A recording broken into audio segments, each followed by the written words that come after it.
Subscribe करिए हमारे channel target UP TET CTET को और बेल आइकन को दबाइए।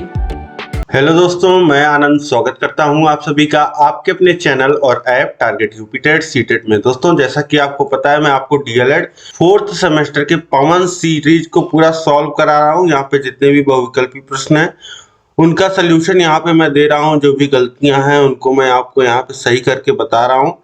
तो यहाँ पे पिछले पार्ट में पहला पार्ट में इसका करा चुका हूँ।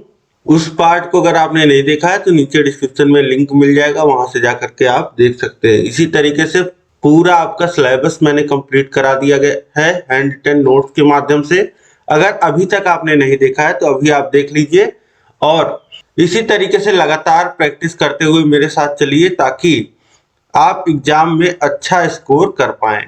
देखिए, पिछले पार्ट में प्रश्न संख्या 26 तक हमने किया था। अब आज हम लोग प्रश्न संख्या 27 से करने वाले हैं। देखिए, लिखा है परिमेय संख्या 4/5 तथा 8/15 का भागफल है। अब परिमेय संख्या या भिन्न का जब भाग देना होता है तो किस प्रकार से होता है, देखिए परिमेय संख्या दिया गया है 4/5 और इसमें भाग करना है 8/15 से। तो देखिए दो तरीका है। एक तो आप इस तरीके से लिख लीजिए 4/15 और उसके बाद इसमें भाग होगा 8/15 का। ठीक, तो इस तरीके से जब भाग होता है तो 15 जो हर का हर है उसका गुणा ऊपर अंश में होगा और जो हर का अंश है उसका गुणा इसके हर में हो जाएगा। ठीक है, तो इस तरीके से अब ये क्या हो जाएगा, ये हो जाएगा 4/15 और बटे हर में -5/8 गुणा कर लीजिए। या यहाँ पे देखिए कटेगा तो 5 से काटेंगे तो ये 3 बार में और ये -1 बार में। ठीक, और 4 से काटेंगे ये 2 बार में कट जाएगा। ठीक, तो ऊपर देखिए बचा 3 और नीचे बचा है -1/2, तो -2 हो जाएगा और 3/2 यानी कि इसे लिख सकते हैं -3/2। ठीक है, तो ये पूरा आ जाएगा। ठीक है, अब 3/2 था तो आप चाहे तो -1 का ऊपर नीचे गुणा कर देंगे तो नीचे वाला प्लस हो जाएगा, ऊपर वाला माइनस हो जाएगा। या कहीं भी भिन्न और हर में, अंश और हर में कहीं भी माइनस है तो पूरे पे माइनस इस तरीके से आगे आ जाता है। ठीक है, तो इस तरीके से आप समझ पा रहे होंगे। इसका जो मान निकल के आ जाएगा वह कितना आ जाएगा, -3/2। और इसका एक तरीके से और आप सोल्यूशन कर सकते हैं।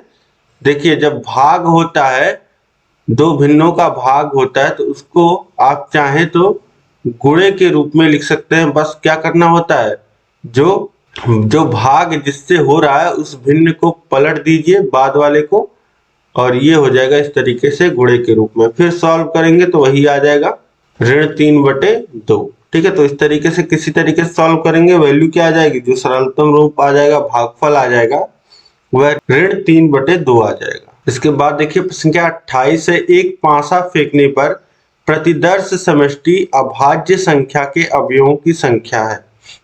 अब बोल रहा है कि एक पासा फेंका जा रहा है, उसके प्रतिदर्श समष्टि में अभाज्य संख्याएं के अवयवों की संख्या, मतलब कितनी अभाज्य संख्याएं होंगी। अब देखिए, एक पासा फेंका जाता है तो क्या क्या चीजें, क्या क्या घटनाएं हो सकती हैं, क्या क्या आ सकता है, उसी को हम लोग क्या कहते हैं, सैंपल स्पेस प्रतिदर्श समष्टि। तो 1 आ सकता है, 2 आ सकता है, 3 आ सकता है, 4 आ सकता है, 5 आ सकता है, 6 आ सकता है।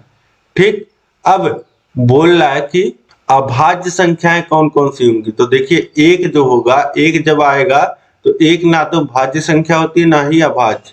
उसी तरीके से 2 जो होता है यह अभाज्य संख्या होता है, 3 जो होता है यह भी अभाज्य संख्या होता है, 4 2 से कट जाता है तो ये भाज्य हो जाता है और 5 अभाज्य है और 6 2 और 3 से कट जाता है तो ये भाज्य संख्या। तो इस तरीके से 3 संख्याएं ऐसी हैं जो कि अभाज्य संख्याएं हैं। तो अभाज्य संख्याओं के अवयव की संख्या कितनी हो जाएगी, 3। तो ऑप्शन द यहाँ पे सही हो जाएगा। इसके बाद देखिए प्रश्न संख्या 29 है। 0.000008 का घनमूल है। अब यहाँ पे देखिए एक प्रिंटिंग मिस्टेक है, यह 0.000008 है। ठीक है, तो ये यहाँ पे 4 ही जीरो इन्होंने दिखाया है, जबकि जो प्रश्न पूछा था 2017 में वहां पे दशमलव के बाद 5 जीरो फिर 8 है। ठीक, इसका घनमूल कितना होगा यह मैं आपको निकाल के दिखा देता हूं। यह प्रश्न हमने पहले भी किया है इस तरीके का। देखिए 0 के बाद 5 जीरो और 8 और इसका घनमूल निकालना है, मतलब कि क्यूब रूट निकालना है।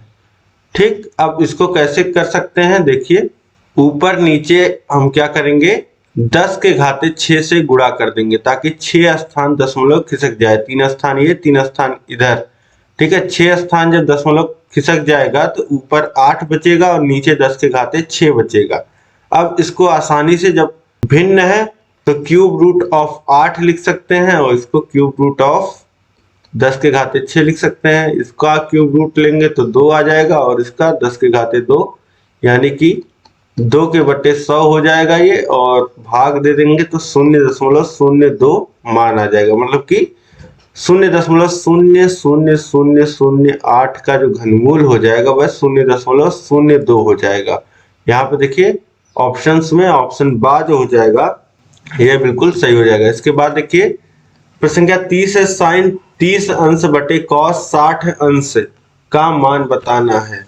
साइन 30 अंश का मान कितना होता है, 1/2 होता है, और कॉस 60 अंश का कितना होता है, 1/2 होता है। तो 1/2 कट जाएगा, बचेगा कितना, 1। तो इस तरीके से इसका मान कितना आ जाएगा, 1। ऑप्शन आ जो हो जाएगा यह बिल्कुल सही हो जाएगा। इसके बाद देखिए प्रश्न संख्या 31 कह रहा है, समीकरण 5x बराबर y और 2x प्लस y बराबर 7 के हल में y का मान है। तो बहुत ही आसान है, दो रेखीय समीकरण आपको दिए गए हैं प्रश्न संख्या 31 में, और पहला जो रेखीय समीकरण है 5x बराबर y दिया गया है और दूसरा जो समीकरण दिया गया है 2x प्लस y बराबर 7। यहाँ पे मान निकालने के लिए हम लोग क्या करते हैं, दो विधि अपना सकते हैं, विलोपन विधि या प्रतिस्थापन विधि। अब यहाँ पे प्रतिस्थापन विधि बहुत ही आसानी से रखा जा सकता है क्योंकि सीधे सीधे 5x का मान y के बराबर दिया गया है। तो देखिए समीकरण 1 से y का मान रखने पे ये आप लिखेंगे। अब y का मान कितना है, 5x है, तो समीकरण 2 में 2x प्लस y की जगह अब क्या आ जाएगा, 5x आ जाएगा बराबर 7, और 2x 5x जोड़ेंगे तो हो जाएगा 7x, और 7x बराबर 7, और x बराबर निकालेंगे तो 7/7, यानी कि x का मान 1 आ गया। अब x का मान 1 आ गया तो यह मान हम लोग किसमें, किसी एक समीकरण में रख देंगे, या पहले में रख दीजिए, दूसरे में रख दीजिए, किसी में रख देंगे तो y का मान हमको मिल जाएगा। अब पहले समीकरण में रखेंगे तो 5x था, तो 5 गुणे 1 बराबर y, यानी कि y का मान कितना आ गया, 5। ठीक है, तो इस तरीके से आसानी से, बहुत ही आसान समीकरण था, y का मान कितना आ गया, 5। ऑप्शन सा जो हो जाएगा सही हो जाएगा। इसके बाद देखिए प्रश्न संख्या 32 है, सम चतुर्भुज के कोण होते हैं बराबर, समान, समकोण, सम्मुख कोण बराबर। तो सम चतुर्भुज जिसे इंग्लिश में रोम्बस कहते हैं, जिसके चारों भुजाएं बराबर होती हैं लेकिन सभी कोण जो होते हैं वह 90 अंश के नहीं होते हैं। लेकिन इसकी प्रॉपर्टी क्या होती है, इसकी प्रॉपर्टी होती है कि सम्मुख कोण जो होते हैं वह बराबर होते हैं। तो ऑप्शन दा जो हो जाएगा यह बिल्कुल सही हो जाएगा। इसके बाद देखिए प्रश्न संख्या 33 है, किसी संख्या के वर्गमूल में केवल 2 अंक हैं तो वह संख्या है 1 अंक या 2 अंक की, 2 अंक या 3 अंक की, 3 अंक या 4 अंक की, या 4 अंक या 5 अंक की। तो अब देखिए कोई एक संख्या है, उसके वर्गमूल में 2 अंक हैं। ठीक है, तो पहले हम वर्गमूल की ही बात कर लेते हैं। देखिए 33 में कह रहा है कि वर्गमूल में क्या है, 2 अंक है, तो संख्या कैसी होगी यह हमको निकालना है। अब देखिए वर्गमूल में 2 अंक है, तो 2 अंक की सबसे छोटी संख्या, 2 अंक की शुरुआत जहां से होती है, 9 के बाद 10 आता है तो 2 अंक आ जाता है संख्या में, और उसके बाद कहां तक चलता है 2 अंक, 99 तक। ठीक है, ये 10, 11, 12, 13, 14 इस तरीके से 99 तक। तो कह रहा कि किसी संख्या के वर्गमूल में केवल 2 अंक हैं तो वह संख्या है। अब वर्गमूल में 2 अंक हैं तो इसका वह संख्या क्या होगा, जैसे वर्गमूल किसी संख्या का 10 है तो उसका वर्ग क्या होगा, वह संख्या क्या होगी, 100 होगी। इसी तरीके से 11 का 121 होगा।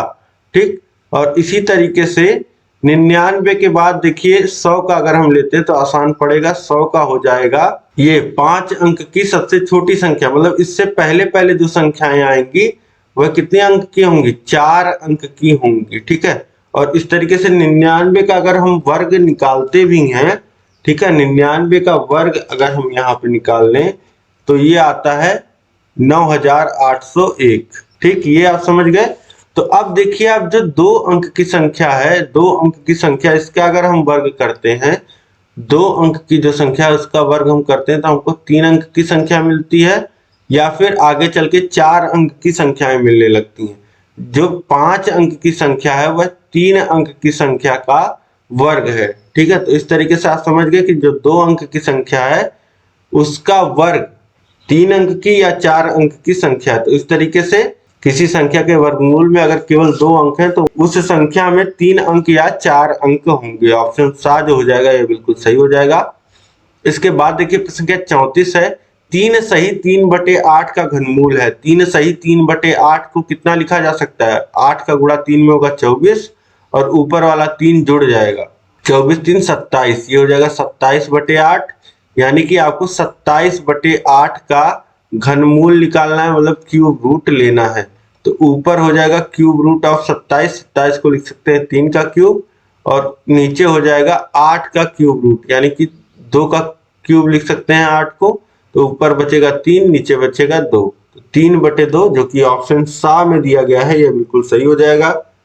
इसके बाद देखिए प्रश्न संख्या 35 है, एक वर्ग का विकर्ण 5√2 सेंटीमीटर हो तो वर्ग की भुजा होगी। अब वर्ग आपको पता है कि वर्ग की जो होती हैं चारों भुजाएं समान होती हैं। अगर एक भुजा ए है तो दूसरी भी भुजा ए होगी, ठीक। अब वर्ग के विकर्ण की बात यहाँ पे की जा रही है, तो वर्ग का विकर्ण खींच लीजिए। आपको पता है वर्ग के सभी कोण 90 अंश के होते हैं, तो पाइथागोरस प्रमेय आप निकाल लगाओगे तो अगर एल माना जाए इसकी लंबाई विकर्ण की, ठीक है, A B C D, C B की लंबाई अगर एल हम लोग मान लेते हैं तो यहाँ से पाइथागोरस प्रमेय से निकाल सकते हैं 90 अंश के सामने की भुजा कर्ण का स्क्वायर बराबर आधार का स्क्वायर और लंब का स्क्वायर। तो एल का स्क्वायर हो जाएगा 2a स्क्वायर और एल बराबर हो जाएगा √2a, ठीक है, √2a ये मान आ जाएगा एल का, और वही दिया गया है एल का मान। √2a का मान कितना यहाँ पे दिया गया है प्रश्न में, 5√2 दिया गया है, ठीक है, 5√2 दिया गया है। तो भुजा कितनी हो जाएगी, 5√2/√2, √2 से √2 कैंसिल हो जाएगा, a का मान कितना आ जाएगा, यानी कि भुजा 5 सेंटीमीटर की आ जाएगी, ठीक है। तो आसानी से आप निकाल सकते हैं, ऑप्शन बाज हो जाएगा 5 सेंटीमीटर भुजा वाले वर्ग का जो विकर्ण की लंबाई होगी 5√2 होगी। इसके बाद देखिए प्रश्न संख्या 36 है, यदि cos स्क्वायर थीटा बराबर है 1/2 के तो साइन स्क्वायर थीटा का मान कितना होगा। अब देखिए sine square theta plus cos square theta का मान होता है 1, अब कॉस स्क्वायर थीटा का मान दे दिया गया है हाफ, तो साइन स्क्वायर थीटा प्लस आधा बराबर 1 के है, तो साइन स्क्वायर थीटा भी कितना हो जाएगा, आधा हो जाएगा। तो ऑप्शन दा जो हो जाएगा यह बिल्कुल सही हो जाएगा। इसके बाद देखेंगे अगला प्रश्न हम लोग, देखिए प्रश्न संख्या 37 है, संलग्न आकृति में बिंदु O वृत्त का केंद्र है, यदि कोण ACB 40 अंश है तो कोण AOB की माप होगी। अब देखिए यहाँ पे ACB का मान यहाँ पे 40 अंश देखिए दिखा रखा है और AOB का मान पूछ रहा है, ठीक है। ये एक वृत्त है, O केंद्र है और केंद्र पे जो कोण बन रहा है उसका मान पूछ रहा है। अब यहाँ पे मैंने आपको यह प्रश्न भी कराया है और आपको क्लास में बताया भी था कि जैसे एक AB क्या है, जीवा है, ठीक है। अब एक जीवा के द्वारा देखिए केंद्र पे कोण बन रहा है, A और B से मिलके यहाँ पे कोण आंतरित हो रहा है केंद्र पे, और A और B से ही मिलके C बिंदु पे कोण आंतरित हो रहा है, जो कि C बिंदु कहाँ है, परिधि पे। तो यहाँ से हम लोग लिख सकते हैं कोण AOB जो केंद्र पे बना कोण होता है वह परिधि पे बने कोण जीवा के द्वारा परिधि पे बने कोण के 2 गुना होता है, ठीक है। तो लिख सकते हैं कोण AOB बराबर हो जाएगा 2 गुणे कोण ACB। तो कोण AOB का मान कितना आ जाएगा, 2 गुणे ACB का मान है 40 अंश, तो ये कितना हो जाएगा, कोण AOB 80 अंश हो जाएगा। यानी कि यह जो केंद्र पे बनेगा कोण वह 80 अंश का बनेगा। ऑप्शन दा जो हो जाएगा यह बिल्कुल सही हो जाएगा। इसके बाद देखिए प्रश्न संख्या 38 है, 3125 का घातांकीय संकेतन है, कितना होगा घातांकीय संकेतन, यह आपको कैसे आप निकालोगे, तो इसका हम अभाज्य गुणनखंडों के रूप में हम इसको पहले तोड़ेंगे। तो जैसे इसको क्या देखिए 38 नंबर प्रश्न है और 3125 का घातांकीय संकेतन मतलब 5 के घात में या 3 के घात में किसके रूप में लिखाएगा, तो सबसे पहले हम लोग अभाज्य गुणनखंड जब निकालना होता है तो सबसे पहले 2 से भाग करने की कोशिश करते हैं, तो 2 से तो भाग जाएगा नहीं, 3 से भी चेक करेंगे तो 3 से भी पूरा भाग नहीं जा रहा, तो 5 से ले जाएंगे। अब 5 से देखिए जाएगा 6 बार में 30, एक बचेगा 12 हो जाएगा और 12 में 2 बार जाएगा और फिर 2 बच जाएगा 25 हो जाएगा, फिर 5 बार जाएगा। फिर देखिए 5 से भाग ले जाएंगे तो 1 बार, फिर 2 बार, फिर 5 बार, फिर 5 से भाग ले जाएंगे तो 2 बार और फिर 5 बार, फिर 5 से भाग जाएगा तो 5 बार जाएगा और फिर 5 से भाग करेंगे तो 1 हो जाएगा। यानी कि इसको कितना लिख सकते हैं, 3125 को लिख सकते हैं 5 गुणे 5 गुणे 5 गुणे 5 गुणे 5, यानी कि 5 का 5 बार गुणा हो रहा है तो 5 के घाते 5 आ जाएगा। इस तरीके से यहाँ पे देखेंगे तो ऑप्शन आ में ही दिया गया है 5 के घाते 5, यह जो हो जाएगा यह बिल्कुल सही हो जाएगा। इसके बाद देखेंगे प्रश्न संख्या 39 है, किस संख्या का घन 64 है, किस संख्या का घन 64 है, यानी कि क्यूब रूट ऑफ 64 पूछ रहा है, तो 4 का क्यूब जो होता है वह 64 होता है, तो ये 4 आ जाएगा यहाँ पे। ऑप्शन दा जो हो जाएगा यह बिल्कुल सही हो जाएगा। इसके बाद हम लोग देखेंगे अगला प्रश्न है प्रश्न संख्या 40, ऋण 5/9 का घन है, ऋण 5/9 का घन, किसी संख्या का घन मतलब उसके ऊपर 3 की घात, अब 3 की घात लग गई है तो मतलब कि उसका 3 बार गुणा, तो ऋण 5/9 गुणे ऋण 5/9 गुणे ऋण 5/9। अब देखिए अंशों का गुणा अंश में हो जाएगा, तो 5 × 25, 25 × 125 और ऋण का 3 बार गुणा है, ठीक है। तो अगर सम बार होता तो कट जाता, विषम बार है तो ऋण ही रहेगा, तो ऋण 125 हो जाएगा और 9 9 81, 81 का 9 में गुणा करेंगे तो आ जाएगा 729, तो ये आ जाएगा ऋण 125 बटे 729, जो कि ऑप्शन डी में दिया गया है, दा में दिया गया है, यह बिल्कुल सही हो जाएगा। अब इसके बाद देखिए प्रश्न संख्या 41, क्यूब रूट ऑफ 125 गुणे 343, तो जिस तरीके से हम भिन्न का क्यूब रूट अलग अलग लिख लेते हैं वैसे गुणे का भी लिख सकते हैं, तो क्यूब रूट ऑफ 125 गुणे क्यूब रूट ऑफ 343 इसको लिखा जा सकता है, ठीक। अब इसके आगे सॉल्व करेंगे तो 125 होता है 5 के घाते 3, तो क्यूब रूट हट जाएगा, ये 5 हो जाएगा, और 343 होता है 7 के घाते 3, तो इसका भी क्यूब रूट हट जाएगा, तो 5 गुणे 7 हो जाएगा और 5 सत्ते 35 होता है, तो यहाँ पे ऑप्शन आ जो हो जाएगा 35, यह बिल्कुल सही हो जाएगा। इसके बाद देखिए प्रश्न संख्या 42 है, 0.5 बार 0 और 8 का घनमूल है, यह मैंने आपको सॉल्व करके बताया था, क्वेश्चन भी ठीक कराया था इसको, इसका सही क्वेश्चन यही है, ठीक है। तो इसका जो मान हमने निकाला था 0.02 आएगा, 0.02 का आप 3 बार गुणा करेंगे तो आपको क्या मिल जाएगा, ये जो यहाँ पे प्रश्न में दिया है, ठीक है। तो इसी तरीके से आप समझ पा रहे होंगे इसका जो घनमूल होगा वह कितना होगा, 0.02। घनमूल पूछ रहा है मतलब वह संख्या पूछ रहा है जिसका 3 बार गुणा करने पे ये हमको मिल जाए, तो 0.02 अगर हम देखेंगे तो वह संख्या जिसका 3 बार गुणा करने पे ये संख्या मिल जाती है, तो ऑप्शन बा में यहाँ पे दिया गया है, ऑप्शन बा सही हो जाएगा। इसके बाद देखेंगे अगला प्रश्न है प्रश्न संख्या 43, 0.09 का वर्गमूल है, वर्गमूल पूछ रहा है मतलब वह संख्या जिसका 2 बार गुणा करने पे 0.09 मिल जाता है, तो इसको हम लोग लिख सकते हैं 0.3 का स्क्वायर, 0.3 का 2 बार गुणा करेंगे या 0.3 जिसे हम लोग बोल सकते हैं, ठीक है। तो 2 बार गुणा करने पे हमको ये मिल जाएगा, ठीक है। और चाहे तो आप इस तरीके से भी करके निकाल सकते हैं। अगर आपको नहीं समझ में आ रहा है तो 0.09 पे वर्ग, इस तरीके से रूट लगा हुआ है तो इसको कितना लिख सकते हैं, इसको आप लिख सकते हैं, आप दशमलव हटा लीजिए पहले, तो 100 से गुणा करना पड़ेगा क्योंकि 2 स्थान दशमलव हमको खिसकाना है। तो अब रूट में ऊपर नीचे 100 से गुणा कर दीजिए, तो 100 से गुणा करेंगे ये हो जाएगा 9 और नीचे आ जाएगा 100। अब उसके बाद √9 लिख सकते हैं और √100 लिख सकते हैं। ऊपर हो जाएगा 3 और नीचे हो जाएगा 10।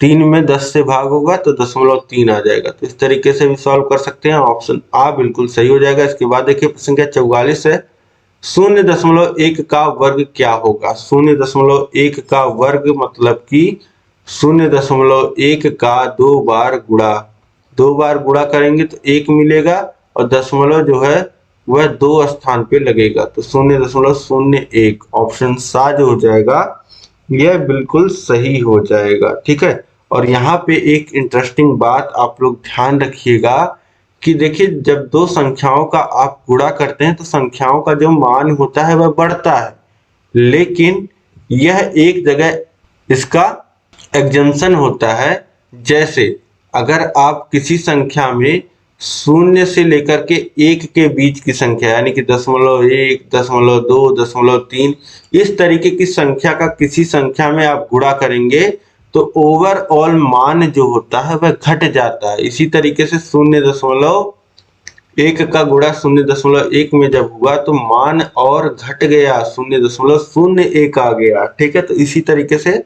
आप समझ पा रहे होंगे। इसी तरीके से प्रश्न संख्या 45 में देखिए तो 0.3 का क्यूब है यानी कि 0.3 का 3 बार गुणा, तो 3 बार गुणा कर देंगे 0.3 में फिर 0.3 में, तो इस तरीके से क्या होगा 3 त्रिका 9, 9 त्रिक 27 तो आ जाएगा, लेकिन अब दशमलव लगना है, एक स्थान यहाँ है, एक स्थान यहाँ है, एक स्थान पे यहाँ है, तो जोड़ेंगे 3 मतलब 3 स्थान पे लगना चाहिए। तो अब यहाँ पे देखिए 2 आया और 0 बढ़ा लेंगे फिर दशमलव लगा देंगे, ठीक है। तो इसे लिख सकते हैं 0.027 जो कि ऑप्शन सा में दिया गया है। तो 0.3 का क्यूब कितना हो जाएगा 0.027, ऑप्शन सा यहाँ पे सही हो जाएगा। इसके बाद देखेंगे अगला प्रश्न, देखिए प्रश्न संख्या 46 है, 0 का वर्गमूल क्या होता है। 0 का वर्गमूल, तो करनी में 0 को रख दीजिए, ठीक है। तो ऐसी कौन सी संख्या है जिसका 2 बार गुणा करके हम 0 प्राप्त कर सकते हैं, तो 0 ही होता है। तो ऑप्शन दा जो हो जाएगा 0 यह बिल्कुल सही हो जाएगा। 0 का वर्गमूल, 0 का वर्ग, 0 का घन, ये सब 0 ही होगा। ऑप्शन दा जो हो जाएगा ये बिल्कुल सही हो जाएगा। अब इसके बाद देखिए प्रश्न संख्या 47 है, 6 अंकों की छोटी से छोटी पूर्ण संख्या क्या होगी। 6 अंकों की छोटी से छोटी पूर्ण वर्ग संख्या पूछ रहा है। यहाँ पे वर्ग लिखना इन्होंने छोड़ दिया है, पूर्ण संख्या तो ये है ही, कोई भी संख्या जो होती है होल नंबर नहीं पूछ रहा है यहाँ पे पूर्ण वर्ग संख्या पूछ रहा है। मतलब ऐसी संख्या पूछ रहा है कि जो किसी संख्या का वर्ग हो। समझ में आ रही बात। तो 6 अंकों की छोटी से छोटी संख्या ऐसी बताइए जो किसी संख्या की वर्ग हो, ठीक है। जैसे आपका 25 क्या है, 25 5 का वर्ग है, ठीक। तो इसी तरीके से पूछ रहा है कि कोई 6 अंकों की संख्या आप बताइए, ठीक है, जो पूर्ण वर्ग हो, लेकिन वह संख्या क्या होनी चाहिए, छोटी से छोटी होनी चाहिए। तो अब छोटी से छोटी 6 अंकों की संख्या, इस बात को आप पकड़ के चलेंगे अगर, तो इसका सलूशन हम लोग कर पाएंगे। यहाँ पे 47 नंबर प्रश्न है और बोल रहा है कि 6 अंकों की छोटी से छोटी संख्या जो पूर्ण वर्ग हो। तो पहले हम देख लेते हैं 6 अंकों की छोटी से छोटी संख्या होती क्या है। तो 1 के आगे 5 जीरो आप लिख दीजिए, वही हो जाएगी 6 अंकों की सबसे छोटी संख्या, ठीक है। ये हो गया, ये तो आप सभी लोग जानते होंगे। अब यहां से हम आगे कैसे बढ़े, यहां से हम उस संख्या तक कैसे पहुंचे जो 6 अंकों की छोटी से छोटी पूर्ण वर्ग संख्या है। तो अब देखिए वर्गमूल हमने निकालना सीखा है भाग विधि से, तो इसी भाग विधि के मदद से हम उस संख्या तक पहुंचेंगे। ठीक है, तो अब वर्गमूल निकालते समय हम लोग क्या करते हैं, दाहिने तरफ से जोड़ा बनाना शुरू करते हैं, दो दो अंकों का। तो दो दो अंकों का जोड़ा बनाएंगे, तो इस तरीके से ये जोड़ा बन जाएगा। 6 अंक की छोटी से छोटी संख्या है, 6 अंक की है, तो दो दो का जोड़ा बन गया। अब इसके बाद हम लोग क्या करते हैं, पहले को देखते हैं, पहले जोड़े को देखते हैं। तो पहला जोड़ा है 10, और 10 में हम ऐसी संख्या से भाग करने का प्रयास करते हैं जो जिस संख्या का उसी में गुणा करने पर जो संख्या प्राप्त हो वह 10 से छोटा या 10 के बराबर हो। तो अब देखिए एक का अगर 1 लेंगे तो 1 का गुणा 1 में होगा और 1 आएगा। तो इस तरीके से यह 10 से बहुत छोटा है। तो अब 2 से ट्राई करेंगे, 2 का गुणा 2 में होगा तो 4 आएगा, और फिर भी छोटा है। और 3 का गुणा 3 में करेंगे तो 9 आएगा।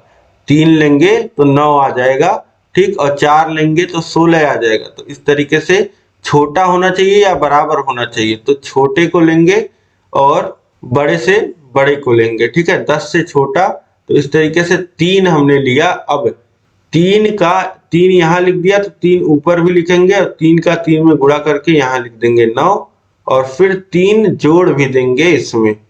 अब देखिए घटाएंगे 10 में से 9 तो 1 आ जाएगा, और यहाँ 3 में 3 जोड़ेगा तो 6 आ जाएगा, और एक स्थान यहाँ पे खाली कर देंगे इकाई का। 6 के बगल 6 को दहाई पे भेज देंगे, जोड़ के 3 में 3 को जोड़ेंगे, 6 को दहाई पे भेज देंगे, एक स्थान खाली रखेंगे। अब यहाँ पे बचा है 1, अब अगला जोड़ा उतार लेंगे तो हो जाएगा 100। अब देखिए यह पहले से जब स्थान खाली हुआ, इसके जगह पे कुछ ना कुछ अंक लिखेंगे, शून्य नहीं लिखेंगे। 1 2 3 4 5 6 7 8 9 में कुछ लिखेंगे, तो 1 लिखेंगे।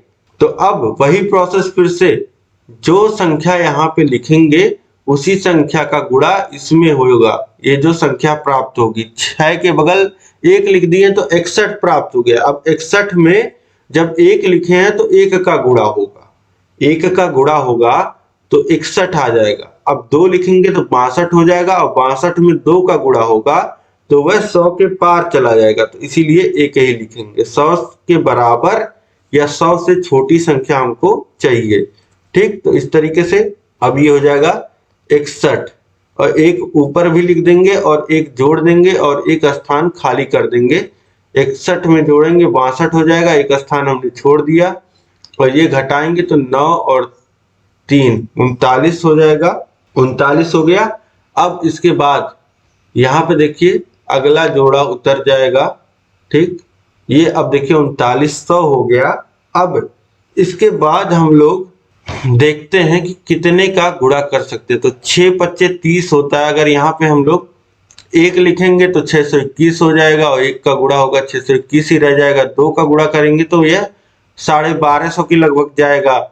3 का गुणा करेंगे तो 1800 के लगभग जाएगा। 4 का गुणा करेंगे तो 2400 का। 5 का गुणा करेंगे तो 3000 के आसपास जाएगा। इसी तरीके से 6 का गुणा करेंगे तो 3600, और 7 का गुणा कर देंगे तो ये जाएगा 4200 के। अब देखिए 6 तक, अगर 6 तक यहाँ 6 लिखेंगे तो 6 से गुणा होगा तो वह 3700 जाएगा। ठीक है, तो इस तरीके से हम थोड़ा सा बड़ा ही लिखेंगे। ठीक है, जो इससे बड़ा होगा उसको हम यहाँ पे लेंगे। अब देखिए जब यहाँ पे 6 लिख के गुणा करेंगे तो जो संख्या आएगी, अब कर लेते हैं, करके मैं आपको एक बार बता देता हूं। जैसे 6 का गुणा करेंगे, 6 यहाँ ऊपर भी लिखा जाएगा और 6 से गुणा भी हो जाएगा। ठीक, तो गुणा हो जाएगा तो 6 36 के 6 हासिल लगा 3, और फिर देखिए 6 का गुणा 2 में होगा तो ये हो जाएगा 12, और 12 और 3 15 हासिल लगा 1, फिर 6 36 1 37। ठीक, ये हो गया। अब यहाँ पे घटा लीजिए तो 4 4 और 1 144 शेष रह जाएगा, और 316 हमको क्या मिल जाएगा, सबसे नजदीकी 316 हमको मिल जाएगा। इसका ये जो संख्या है 1 लाख, इसके करीब की जो संख्या होगी, ठीक है, जो 316, 1 लाख में देखिए 144 बच गया और वर्गमूल आ गया 316। मतलब कि 1 लाख में से 144 अगर हम घटा दें तो जो संख्या प्राप्त होगी वह 316 का वर्ग होगा। तो 316 का जो वर्ग होगा वह आप देखिए तो 6 अंकों से छोटा होगा। और इसी तरीके से अगला जो 317 का वर्ग होगा वह संख्या जो होगी वह आपकी 6 अंकों की संख्या होगी। ठीक है, वह 6 अंकों की संख्या होगी। तो 316 के बाद 317 का वर्ग अगर देखा जाए तो कितना आएगा, वह आएगा गुणा करके आप निकालोगे तो वह आएगा 1,04,89। ठीक है, ये संख्या मिलेगी 6 अंकों की, सबसे छोटी संख्या यही मिलेगी। ठीक है, 316 का वर्ग हम लोग करेंगे तो हमको क्या मिल रहा है, 144 घटा लीजिए 1 लाख में से तो 9,99,856। अब ये देखिए 316 का वर्ग है ये, और ये 317 का वर्ग है। ये 5 अंक का है, ये 6 अंक का है। तो सबसे छोटा जो संख्या हो जाएगा वह इस तरीके से आप निकाल पाओगे। ठीक है, यहीं पे मैं आपको बता रहा था कि अगर आप यहाँ पे 7 ले लेते, थोड़ा सा बड़ा ले लेते, क्योंकि हमको पता है कि 1 लाख हम बॉर्डर पे खड़ा है, छोटा अगर हम लेंगे तो हमको 5 अंक की संख्या मिल जाएगी, जबकि हमको चाहिए 6 अंक की छोटी से छोटी संख्या। तो यहीं पे हम क्या ले लेते, यहाँ पे जब 7 लेते तो देखिए 7 लेते तो क्या होता, ऐसे हमको गुणा करके निकालना पड़ेगा 317 का 317 में, और यहाँ पे क्या करेंगे 627। तो यहाँ 7 से गुणा होगा तो 7 सत्ते 49 और हासिल लगेगा 4, 14, 18 हो जाएगा, हासिल लगा 1, 7 छक 42 और 1 43। ठीक है, अब देखिए 3900 से कितना ज्यादा जा रहा है, ये जा रहा है 489 ज्यादा जा रहा है। ठीक है, 489 ज्यादा जा रहा है, तो यही 489 1 लाख में जोड़ देंगे। 1 लाख में जब जोड़ेंगे तो ये हो जाएगा 1,04,89। गुणा करके निकालने की जरूरत ही नहीं पड़ेगी। तो 1,04,89 जो हो जाएगा वह छोटी से छोटी 6 अंकों की संख्या होगी, जो पूर्ण वर्ग संख्या होगी। ऑप्शन दा जो हो जाएगा ये बिल्कुल सही हो जाएगा। इसके बाद देखिए प्रश्न संख्या 48 है, 5 अंकों की बड़ी से बड़ी पूर्ण वर्ग संख्या है। 5 अंकों की बड़ी से बड़ी अब पूछ रहा है, तो हम 5 अंकों की बड़ी सी बड़ी संख्या को पकड़ेंगे।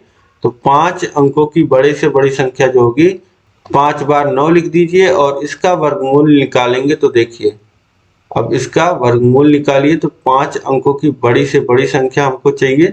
ठीक, अब जोड़ा बनाइए, इधर 99 इधर 99 1 9, तो 3 से जाएगा 3 बार में और 9 पूरा जो हो जाएगा ये चला जाएगा, और यहाँ जोड़ेंगे तो ये आ जाएगा 6 और यहाँ सामने उतर जाएगा 99, ये पूरा खत्म हो गया है। अब 6 के बाद 1 61 हो जाएगा। ठीक, अब 61 घटा लेंगे तो ये बच जाएगा 8 और 3 38, और फिर इसमें 1 जुड़ जाएगा, ये आ जाएगा 62। अब 62 के बगल फिर 99 उतार लेंगे। तो अब देखिए कितनी बार जा रहा था, पिछली बार 3900 था, 6 बार जा रहा था। ठीक है, तो ये 6 बार जा रहा था, 6 बार ले जाएंगे, 6 बार पूरा पूरा जाएगा तो ये 6 से फिर गुणा भी हो जाएगा, यहाँ भी 6 लिख देंगे। 6 36 के 6 और हासिल लगा 3 12 और 3 15, हासिल लगा 1 36 और 1 37। अब घटा लीजिए तो ये 3 और ये 4 और ये 1 143, मतलब 143 बढ़ रहा है। ठीक है, 143 बढ़ रहा है इसमें, तो 143 घटा देंगे तो हमें पूर्ण वर्ग संख्या मिल जाएगी, यानी कि 6 5 8 9 9। 99,856 जो होगा वह किसका 316 का वर्ग होगा। ठीक है, तो इस तरीके से यहाँ पे आपको क्या मिला 99,856। ऑप्शन सा जो हो जाएगा 99,856, ये बिल्कुल सही हो जाएगा। इसके बाद देखिए 49 है, 1 से 1000 तक की पूर्ण घन संख्याएं कितनी होती हैं। 1 से 1000 के बीच में पूर्ण घन संख्याएं पूछ रहा है, तो हम पूर्ण घन संख्याएं किस तरीके से निकाल सकते हैं, 1 से लेकर के बाकी संख्याओं का हम घन करते जाएं। तो देखिए 1 का घन 1 ही आता है, और 2 का घन करते हैं, 2 का क्यूब 8 आता है, 3 का क्यूब 27 आता है, 4 का क्यूब 4 का क्यूब करेंगे तो 64 आता है, 5 का क्यूब करेंगे तो 125 आता है, 6 का क्यूब इसी तरीके से करेंगे, 6 का क्यूब 216 आता है, 7 का क्यूब कितना आता है 343, 8 का क्यूब 512, 9 का क्यूब 729 और 10 का क्यूब 1000। ठीक, और 11 का क्यूब हो जाता है 1000 से ज्यादा, 1131। ठीक है, तो पूछ रहा है कि 1 से 1000 तक, मतलब कि 1 और 1000 को इंक्लूड करना है। अब अगर बोलता है 1 से और 1000 के बीच, तब 1 और 1000 को नहीं लेते। ठीक है, तो अब बोला कि 1 से 1000 तक की पूर्ण घन संख्याएं कितनी होती हैं, तो गिन लीजिए। पहली पूर्ण घन संख्या 1, फिर 8, फिर 27, फिर 64, फिर 125, फिर 216, 343, 512, 729, फिर 1000। तो 1000 तक देखेंगे तो 1 से 10 तक को ही हम घन करते हैं तो हमें ये पूर्ण घन संख्याएं मिलती हैं। तो 10 संख्याएं जो हो जाती हैं यह हो जाती हैं। ठीक है, तो इस तरीके से भी आप यहाँ पे गिन सकते हो या सीधे सीधे अनुमान लगा सकते हो कि 1 का क्यूब करते हैं तो 1 आता है और 10 का क्यूब करते हैं तो 1000 आता है, और इसके बीच मतलब कितनी गिनती आएगी, 10 गिनती आएगी। तो 10 संख्याएं होंगी पूर्ण घन, 1 से लेके 1000 तक 10 पूर्ण घन संख्याएं होंगी। ऑप्शन द जो हो जाएगा यहाँ पे यह बिल्कुल सही हो जाएगा। इसके बाद देखिए प्रश्न संख्या 50 है, सबसे छोटी पूर्ण घन प्राकृतिक संख्या कौन सी है। सबसे छोटी पूर्ण घन प्राकृतिक संख्या, अभी आपने देखा सबसे छोटी पूर्ण घन प्राकृत संख्या क्या है, 1 है। प्राकृतिक संख्याओं में 1 2 3 4 5 6 इस तरीके से होता है, तो 1 क्या है सबसे छोटी पूर्ण घन प्राकृत संख्या। ऑप्शन बा सही हो जाएगा। इसके बाद देखिए प्रश्न संख्या 51 है, 201 का स्क्वायर गुणे 200 माइनस 200 का क्यूब का मान ज्ञात कीजिए। देखिए प्रश्न क्या लिखा है, किस तरीके से इसको हल करेंगे। प्रश्न संख्या 51 है, 201 का स्क्वायर माइनस, अभी माइनस नहीं है, अभी इसमें गुणा है, 201 का स्क्वायर गुणे 200 है और माइनस 200 का क्यूब है। अब यहां से कैसे सॉल्व करेंगे, तो देखिए 200 कॉमन ले लीजिए, तो यहाँ क्या बचेगा 201 का स्क्वायर माइनस 200 का स्क्वायर, 200 के क्यूब में से 200 निकल गया। अब इसके बाद देखिए यहाँ से फॉर्मूला लगा सकते हैं, क्या आपको पता है ए स्क्वायर माइनस बी स्क्वायर का, ये होता है एक ब्रैकेट में ए प्लस बी, दूसरे ब्रैकेट में ए माइनस बी। तो ए की जगह है 201, तो हो जाएगा 201, बी की जगह धन 200, फिर दूसरे ब्रैकेट में हो जाएगा 201 माइनस 200। अब देखिए ये कितना हो जाएगा 200 गुणे 401, जुड़ के 401 हो जाएगा, और ये 201 में से घट जाएगा 200, 1 रह जाएगा। अब देखिए 200 गुणे 401 हो जाएगा, और 200 को गुणा आप 401 में करेंगे तो ये 208, 2 का गुणा कर लिया फिर 00 लिख दिया। ठीक है, तो इस तरीके से गुणा भी आसानी से हो जाएगा। तो ये कितना आ जाएगा 80200, 80,200, जो कि यहाँ पे आप देखेंगे तो ऑप्शन बा में दिया गया है, ऑप्शन बा सही हो जाएगा। इसके बाद देखिए प्रश्न संख्या 52 है, किसी युगपत समीकरण को हल करने में कितनी विधियों की सहायता ली जा सकती है। युगपत समीकरण या सरल समीकरण जिसे कहते हैं, जिसमें 2 चर राशियां होती हैं, तो युगपत समीकरण में आपको पता है 2 चर राशियां होती हैं, तो इसको हल करने के लिए कम से कम 2 समीकरण की आवश्यकता होती है। ठीक है, तो कितने 2 समीकरण की आवश्यकता होती है, और इसमें कितनी विधियों की सहायता ली जा सकती है, तो 2 विधियों की सहायता ली जाती है। कौन कौन सी विधियों की, एक होता है प्रतिस्थापन विधि और एक होता है विलोपन विधि। तो इन दोनों विधियों का सहायता लिया जा सकता है युगपत समीकरण को हल करने में। ऑप्शन सा जो हो जाएगा 2 विधि, यह बिल्कुल सही हो जाएगा। ठीक है, तो इस तरीके से आपके 52 प्रश्न हमने कर लिए। अगले पार्ट में हम बाकी प्रश्नों को समाप्त कर लेंगे। अब उम्मीद है कि यहाँ तक आपको पूरा समझ में आया होगा। आज जितने भी प्रश्न है, कहीं भी कोई भी प्रश्न में डाउट होगा तो आप मुझे कमेंट करके जरूर बताइएगा। अब इस वीडियो को आप लाइक कर दीजिए, इस क्लास को लाइक कर दीजिए, अपने दोस्तों में देखिए अधिक से अधिक शेयर कर दीजिए ताकि मेरी मेहनत सफल हो पाए। अधिक से अधिक शेयर करिए सभी ग्रुपों में, कम से कम खास 5 मित्रों में शेयर करिए। चैनल को सब्सक्राइब नहीं किया है तो चैनल को सब्सक्राइब कर लीजिए, उसके बगल है बेल आइकन, उस पर ऑल सेलेक्ट कर लीजिए।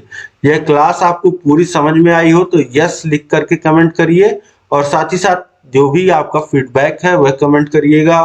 कैसी लगी क्लास ये आप लिख के जरूर बताइएगा, और साथ ही साथ आपने कितना स्कोर किया यहाँ पे इन 26 प्रश्नों में यह आप कमेंट करके बताइएगा। और इसी तरीके से मैं लगातार आपको 4th सेमेस्टर पढ़ा रहा हूँ, सभी विषय आपको पढ़ा दिए गए हैं। सभी विषयों का लिंक जो है वह नीचे डिस्क्रिप्शन में दिया गया है। सभी विषय आप हमारे चैनल से पढ़ सकते हैं, और सभी विषय की तैयारी अगर आपको कम समय में सभी नोट्स के साथ, टेस्ट सीरीज के साथ, एक 4th सेमेस्टर का हमने कोर्स बना दिया है जिसमें आपको सब कुछ मिल जाएगा। कहीं से 4th सेमेस्टर अलग से कुछ भी पढ़ने की आवश्यकता नहीं पड़ेगी। उतना आप कर लोगे तो आपका 95% प्लस स्कोर आप करके ही आओगे। ठीक है, तो यह सुविधा आपको मिल रही है हमारे app target UP TET CTET पे। ऐप पे जाएंगे, आपको 4th सेमेस्टर का कोर्स दिख जाएगा, उसमें आपको सभी विषयों को चैप्टर वाइज पढ़ाया गया है हैंड रिटन नोट्स के माध्यम से। टेस्ट, हर एक चैप्टर के बाद टेस्ट है, और साथ ही साथ मास्टर क्लास, सभी विषयों का पीडीएफ, हैंड रिटन नोट्स का पीडीएफ, राजन पवन सीरीज का पीडीएफ, और प्रीवियस ईयर क्वेश्चन पेपर, और बिना डिस्टरबेंस के वहां आप क्लास अटेंड कर पाओगे, बिना प्रचार के बहुत अच्छे ढंग से आप वहां पे तैयारी कर पाओगे कम समय में। तो बहुत जरूरी है आप इनरोल करिए डीएलएड 4th सेमेस्टर कोर्स में। हम लोग मिलेंगे नेक्स्ट क्लास में। जय हिंद, जय भारत।